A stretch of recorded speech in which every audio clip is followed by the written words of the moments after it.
à la cathédrale du centenaire. De là, quand il vient à la centenaire, c'est lui qui les gère, c'est lui qui les programme. Donc, il est professeur d'université, docteur en thèse en économie, et c'est lui qui sillonne pour voir la vie de toute l'aumônerie à travers les pays. Il a cette responsabilité, bien sûr avec le soutien avéré de Maman Pauline. Maman Pauline est une maman formidable. Et ce sont eux qui ont la responsabilité d'être avec nous. Et papa, c'est lui qui va apporter la parole ce matin. Sommes-nous fiers et contents de les accueillir? Acclamons le Seigneur. Acclamons le Seigneur. Nous sommes bénis. Nous sommes bénis ce matin. Merci beaucoup. Merci beaucoup. Et il y a toujours... merci papa, vous pouvez reprendre vos places. Nous avons aussi notre frère Papa Baudouin Kalunga, chargé des relations publiques. Ceux qui sont passés par l'école de dimanche à l'aumônerie le connaissent. Merci beaucoup. Soyez tous les bienvenus dans la maison du Père, dans la maison de notre Père. Amen. Merci beaucoup.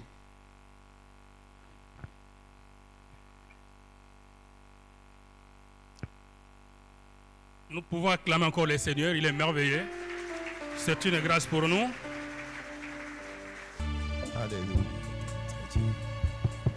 Béni sois-tu au siècle de siècles. Nos cœurs t'adorent et nous élevons ta puissance, nous élevons ta majesté et nos mains veulent t'acclamer à cause de ce que tu es, de ce que tu fais et de ce que toi tu accordes jour après jour. Par Jésus-Christ, nous te disons Amen. Bien-aimés, vous pouvez vous asseoir.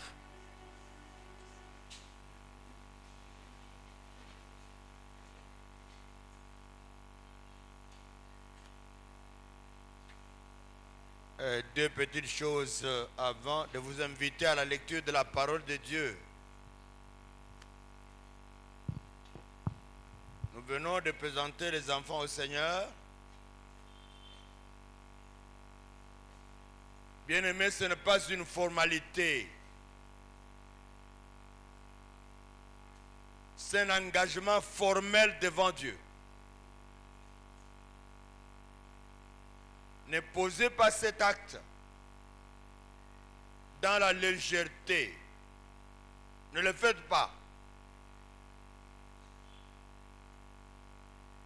La société congolaise a échoué.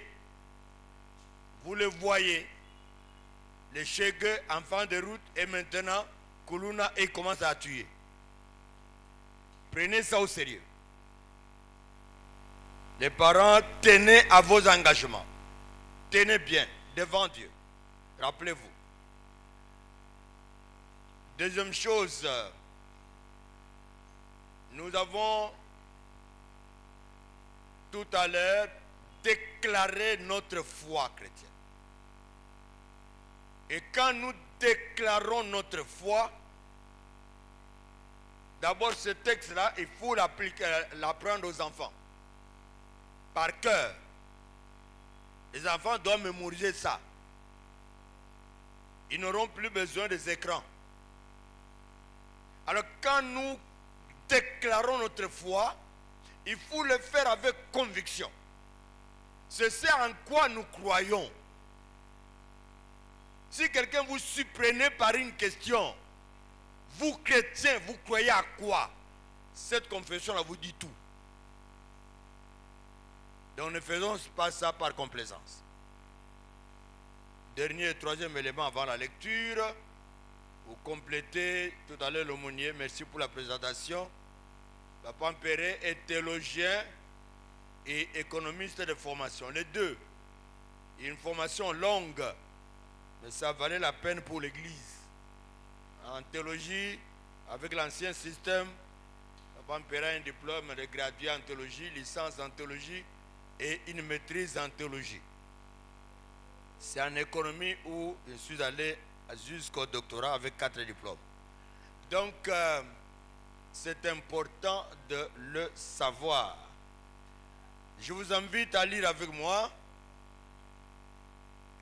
deux textes. Nous commençons par l'épître de Paul aux Romains. Vous allez vous lever. L'épître de Paul aux Romains. D'abord, nous sommes au chapitre 12.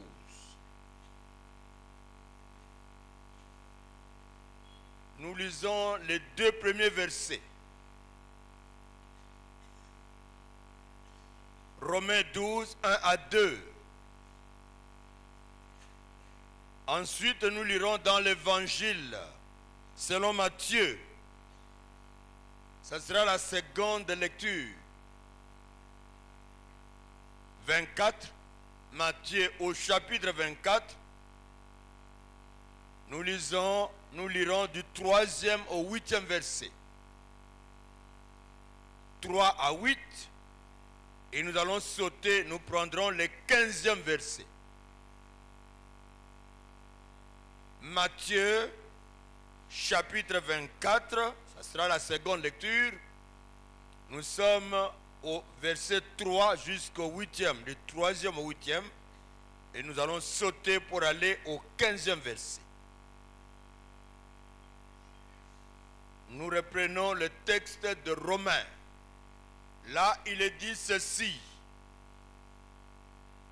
Je vous exhorte donc, frères, et j'ajoute sœurs, par les frères si les sœurs sont là-dedans, par la compassion de Dieu, à offrir vos corps comme un sacrifice vivant, saint, agréable à Dieu, ce qui est de votre part un culte raisonnable. Ne vous conformez pas au siècle présent, mais soyez transformés par le renouvellement de l'intelligence, afin que vous discerniez quelle est la volonté de Dieu, ce qui est bon, agréable et parfait. Évangile selon Matthieu.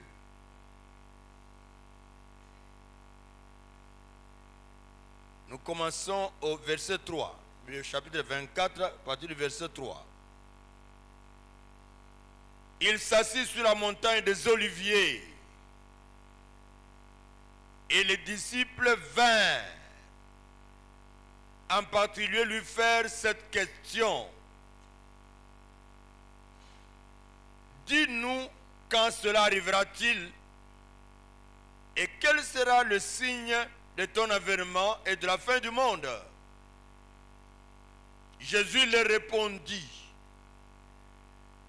prenez garde que personne ne vous séduise, car plusieurs viendront sous mon nom, disant, c'est moi qui suis le Christ. Et ils séduiront beaucoup de gens. Vous entendrez parler de guerre et de bruit de guerre.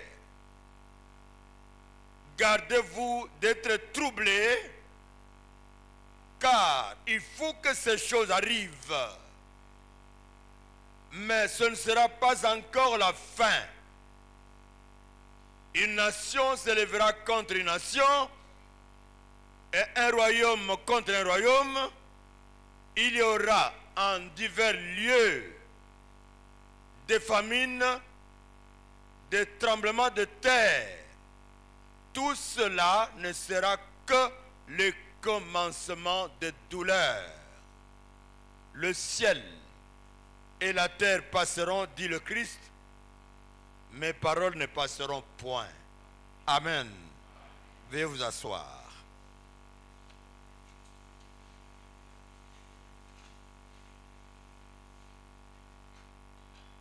Ne vous conformez pas au siècle présent, mais soyez renouvelés, soyez transformés par le renouvellement de l'intelligence, afin que vous discerniez quelle est la volonté de Dieu, ce qui est bon, agréable et parfait. Bien-aimés, nous sommes là, frères et sœurs, peuple de Dieu,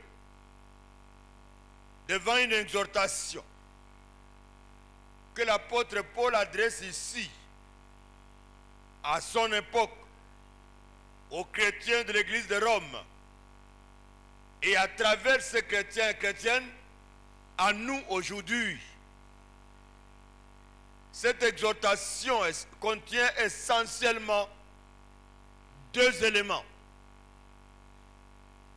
D'abord, le fait d'offrir son corps, je dis bien son corps, votre corps, mon corps. Le fait d'offrir son corps à Dieu comme un sacrifice vivant, saint et agréable. Je ne commande pas. C'est un ordre. Ensuite, le deuxième élément, le fait de ne pas se conformer au siècle présent.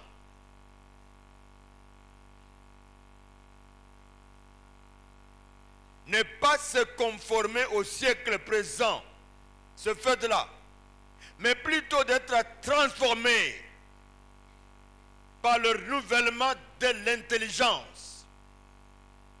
Et ça, c'est l'œuvre du Saint-Esprit en nous, afin que nous puissions, vous et moi, nous puissions discerner sous la puissance de l'Esprit Saint agissant en nous,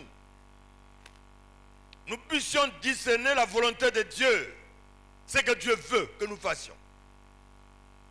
C'est cela qui est bon, agréable et parfait. D'où le sujet du jour. Oubliez tout, mais maintenez ça. Ne vous conformez pas au siècle présent, mais se conformer à Jésus-Christ, l'Emmanuel, Dieu avec nous. Je reprends, oubliez tout le reste, mais gardez le sujet. Même si vous avez tendance à vouloir l'oublier, je suis sûr que l'Esprit va nous le rappeler.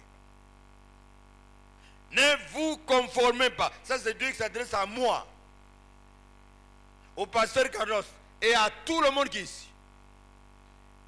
C'est un ordre à obéir. Ne vous conformez pas, nous dit le Seigneur, au siècle présent, mais plutôt conformez-vous à Jésus-Christ, l'Emmanuel, Dieu avec nous. Tout est dit. Et je pouvais arrêter le message là-bas.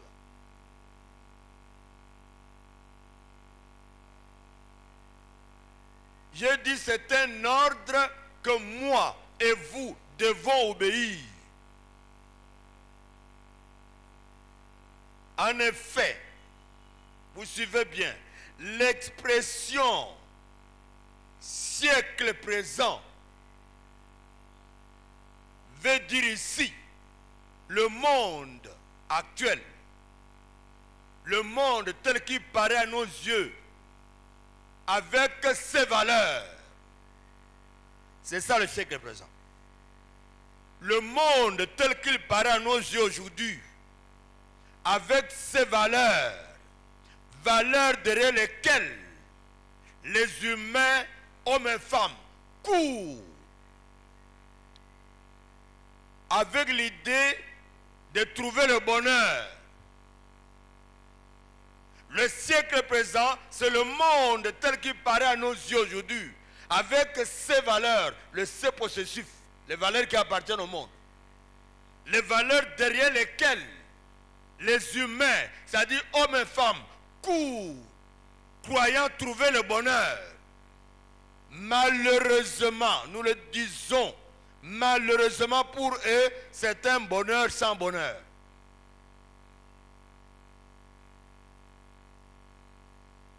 Aller détourner, c'est un pays, le seul au monde, où ici, il y a détournement, mais on ne détourne pas des milliers de dollars, mais des millions. Et au vu aussi, c'est publié. Et personne n'est sanctionné. Aller détourner des millions avec l'idée qu'on va trouver le bonheur. Je vous informe, l'argent ne donne jamais le bonheur. C'est Jésus-Christ qui donne le bonheur.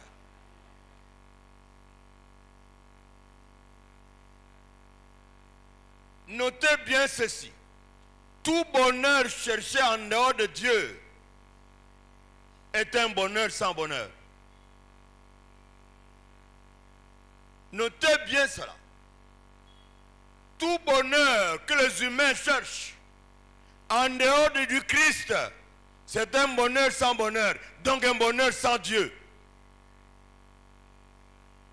C'est ce que la Bible appelle vanité de vanité et poursuite de vent. Connaissez bien la référence. Ecclésiaste au chapitre 2, le verset 11.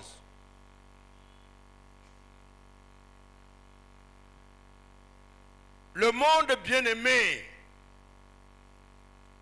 le monde possède sa musique. Je dis bien, le monde possède sa musique propre. Le monde possède sa religion propre. La religion du monde, c'est les choses que le monde aime et adore. C'est ce qu'on appelle la religion du monde. Les choses que le monde aime et adore. Le monde a sa religion, mais le monde a ses distractions. Le monde a son style de vie. Et le monde veut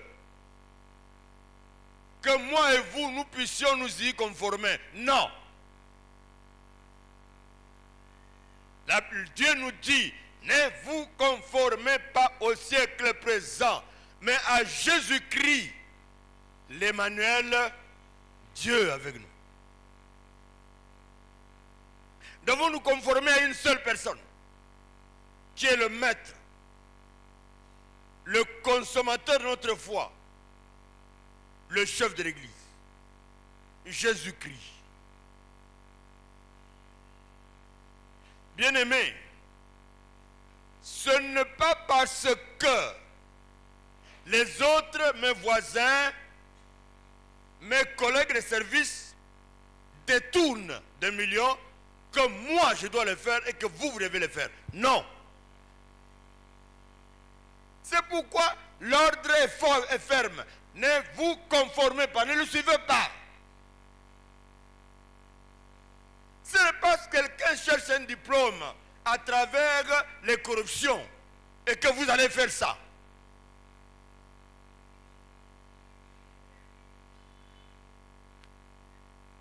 J'ai trouvé, à notre époque, quand nous étions encore étudiants, c'est rare de voir quelqu'un qui triche.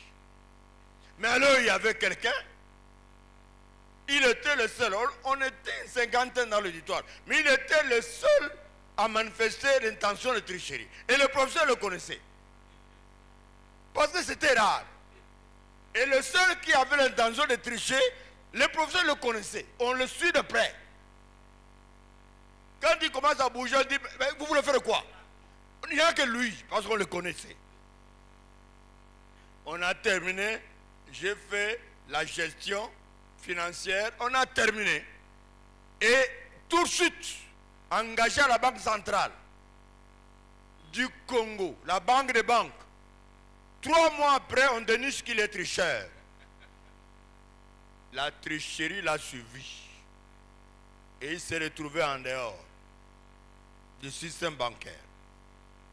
Ce n'est pas parce que les voisins du quartier le font que vous devez faire. Maman, s'il vous plaît, payez ça mon bail. conformons-nous à l'Emmanuel. Dieu avec nous. Une personne qui aime le monde, c'est-à-dire qui fait ce que le monde veut, prouve suffisamment qu'il n'est pas né de nouveau et que la personne n'appartient pas à Christ.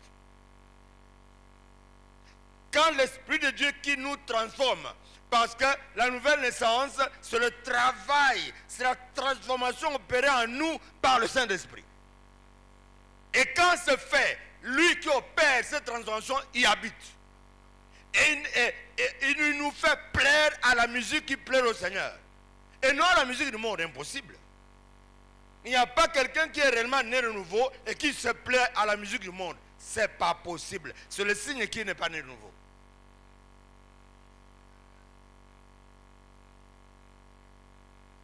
Parlant des signes de la fin du temps, Église de Christ, je voudrais maintenant que vous me suiviez. Parlant des signes de la fin du monde, Jésus-Christ, notre Seigneur, nous met en garde en disant ceci. Il nous met bien en garde. Il nous dit ceci, et je cite. C'est pourquoi lorsque vous verrez l'abomination de la désolation dont a parlé le prophète Daniel, établi en lieu saint, que celui qui lit fasse attention. Quand vous verrez la désolation de l'abomination dont a parlé le prophète Daniel, s'établit en lieu saint, celle ou celui qui lit fasse attention. L'une des abominations, il y en a tellement aujourd'hui, j'en prends une seule. L'une des abominations du monde présent, si vous voulez du siècle présent, c'est bien l'homosexualité.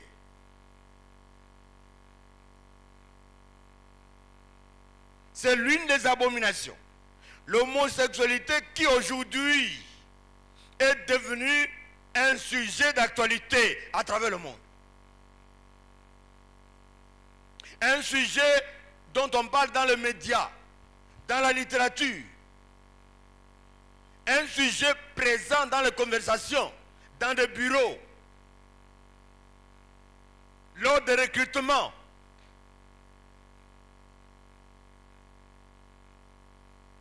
Le passé qui est ici peut le savoir. Nous souffrons maintenant dans nos bureaux comme pasteurs. Parce que le jeune Jean, il a terminé, il va chercher du travail. On fait passer le test pour faire semblant. Il est retenu, brillant. Ok, on organise une interview pour sélectionner. Il va à l'interview, il va épater. Il est retenu sur plusieurs personnes. Mais avant de l'engager, le patron qui est un homme, et lui c'est un homme, le patron l'appelle pour lui dire des paroles très mielleuses, de miel. Toi tu nous as épaté, c'est terrible avec votre interview, franchement, vous ferez une bonne affaire ici, nous comptons sur vous, vous êtes un très bon cadre, mais il y a une condition, vous aurez, il va tripler le salaire, vous aurez autant, c'est ça, mais la seule condition que vous deveniez, n'est-ce pas, ma femme, et qu'on vive sexuellement. J'en reçois tellement, et les jeunes gens pleurent, viennent au bureau, pasteur, qu'est-ce qu'il doit faire? C'est pour vous dire que l'homosexualité est dans nos murs.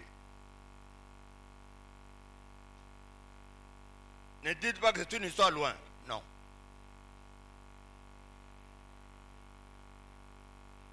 L'histoire montre que au deuxième millénaire, avant notre ère, les lois assyriennes condamnaient durement tous ceux qui se livraient à l'homosexualité. Ça, je suis dans l'histoire.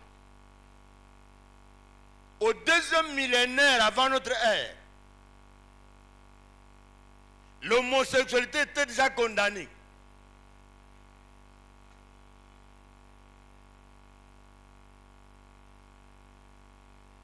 Au 6e siècle, l'homosexualité était considérée comme un crime contre l'ordre naturel. C'est un crime contre l'ordre naturel établi par Dieu. Et l'acte homosexuel ou l'homosexuel, cette homosexualité conduisait à la peine de mort. Nous sommes déjà aussi au 6e siècle. Conduisait à la peine de mort. Je vous donne un peu d'éléments rapidement de l'histoire pour que vous voyez jusqu'à qu'est-ce que le monde est devenu aujourd'hui. Un signe de temps. Un signe de la venue de Jésus. Au Moyen-Âge, c'est beaucoup plus proche de nous. Au Moyen-Âge, l'homosexualité était combattue sévèrement. La torture était infligée aux personnes coupables des actes homosexuels. On les torturait publiquement. C'est pour vous dire que le monde d'alors n'acceptait pas et punissait. Mais regardez ce qu'elle est devenue aujourd'hui. Un signe de temps.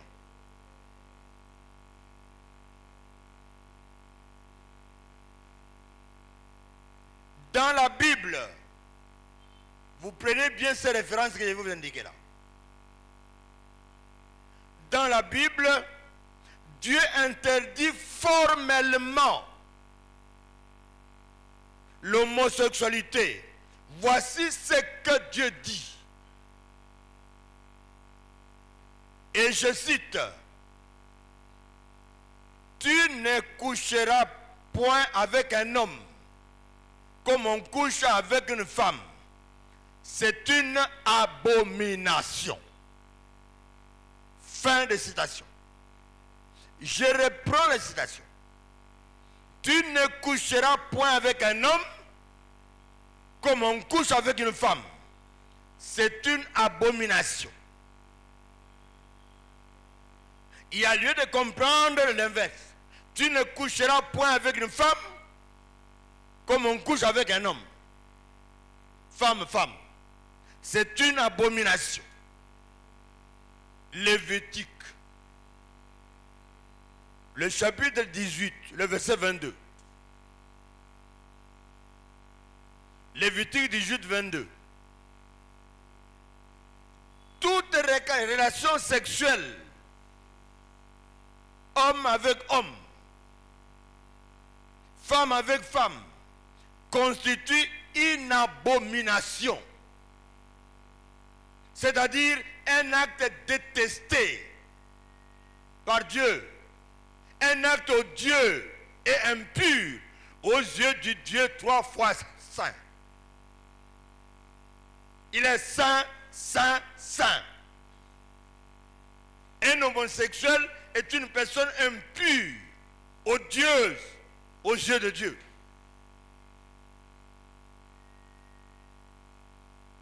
L'Éternel Dieu, créateur des cieux et de la terre, indique de manière claire les conséquences de tout acte homosexuel.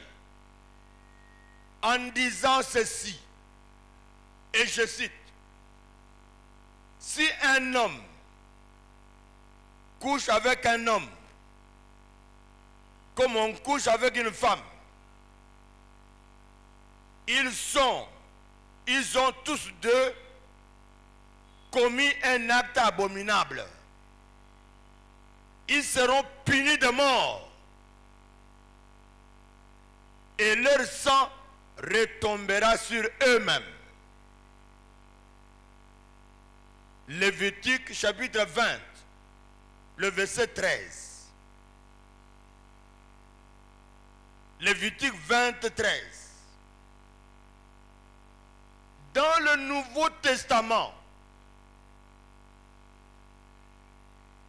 l'homosexualité est vue comme un acte contre nature.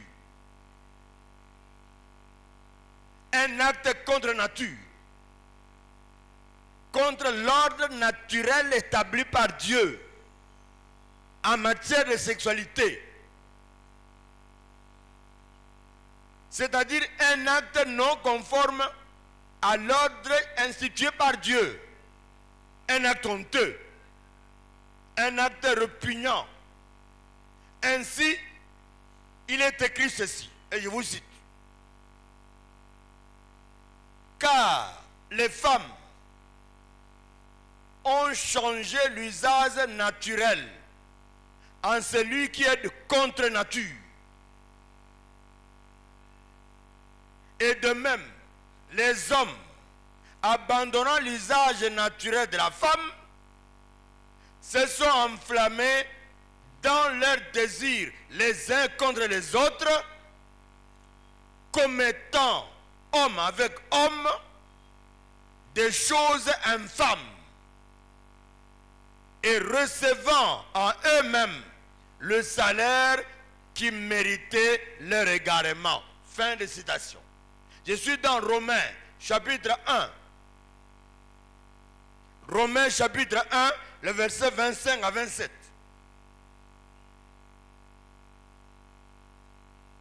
Aujourd'hui, je m'en vais vers la fin de ce message.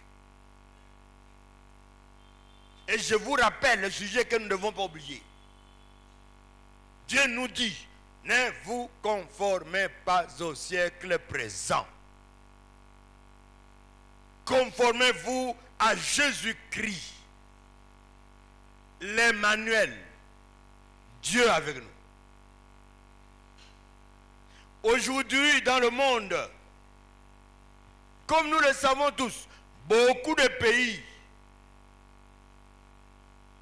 au nom d'une certaine liberté, hélas, au nom d'une certaine liberté, ont accepté le mariage homosexuel. Alors que je vous ai fait un élément historique. Vous avez vu comment, dans l'histoire, depuis l'Antiquité, comment l'homosexualité a été condamnée et même les gens ont été condamnés à mort. Mais aujourd'hui, c'est autre chose. Un signe de temps. Beaucoup de pays ont accepté l'homosexualité. Les assemblées nationales ont accepté, le Sénat a accepté, le gouvernement a accepté, ainsi de suite. Pire encore, beaucoup d'églises, vous le savez, de différentes dénominations ont accepté de bénir le mariage des homosexuels. Non seulement l'Occident, c'est arrivé en Afrique. Ceux qui suivent l'autorité le savent. L'Afrique du Sud n'est pas loin de nous ici. Et les Congolais y vont tout le temps.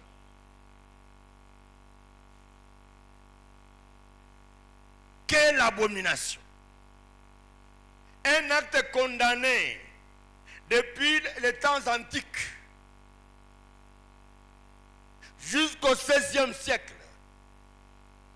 Mais là aujourd'hui, non seulement les États ont accepté et le nôtre ne dit encore rien. Non que les États ont accepté, mais les églises bénissent ce type de mariage. C'est pour vous dire, la fin s'annonce. Et lui l'a dit, quand vous voyez l'abomination s'établir dans le lieu saint, c'est Jérusalem, c'est l'église. Et Jésus le dit clairement, quand vous verrez cette abomination s'établir dans le lieu saint, que seul ou celui qui lit fasse attention. Et c'est là, pour annoncer le temps. Le jour s'approche. Ne soyons pas distraits, l'enlèvement n'est pas pour longtemps.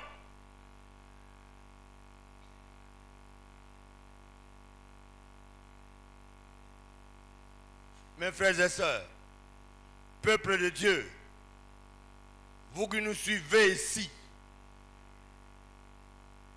dans cette paroisse satellite de la PP Inkin, et vous qui nous suivez à travers la voie des ondes, bien-aimés, même s'il arrivait que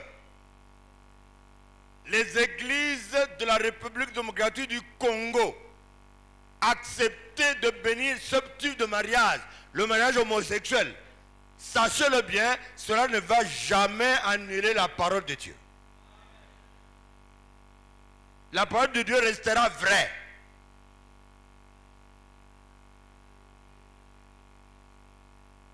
En conclusion,